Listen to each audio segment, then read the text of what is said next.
నీళ్ళు అనేవి రాత్రిపూట మనం ఎక్కువ తాగొచ్చా తాగకూడదు అనేది ఇప్పుడు మనం తెలుసుకుందాం.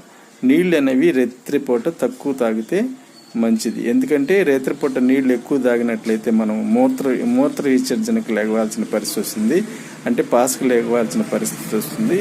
అందువల్ల నిద్రభంగం కలిగి మనకి నీరసం అనేది వస్తుంది. అందుకని రాత్రిపూట శరీరానికి వాటర్ అనేది చాలా తక్కువ అవసరం, పెద్దగా అవసరం ఏమి ఉండదు.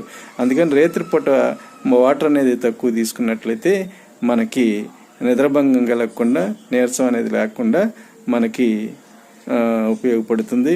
అయితే రాత్రిపూట భోంచేసిన తర్వాత టీ కాఫీలు కూడా తాగకూడదు. టీ కాఫీలు తాగితే ఏమవుతుందంటే టీలు కాఫీలు తాగితే ఏమవుతుందంటే నిద్రభంగం కలిగి మనకి నీరసం అనేది వస్తుంది. అంటే రాత్రిపూట వాటర్ అనేది తక్కువ తీసుకోవాలి. రాత్రిపూట భోంచేసిన తర్వాత టీలు కాఫీలు కూడా తాగకూడదు. తాగితే నిద్రభంగం కలిగి మనము నీరసంగా, మానసికంగా డిప్రెషన్ అనేది వస్తుంది. జ్ఞాపశక్తి కూడా తగ్గుతుంది. నిద్ర లేకపోతే మెదడుకు కూడా సురుగ్గా పనిచేయదు. Thank you. Please subscribe and like. Thank you.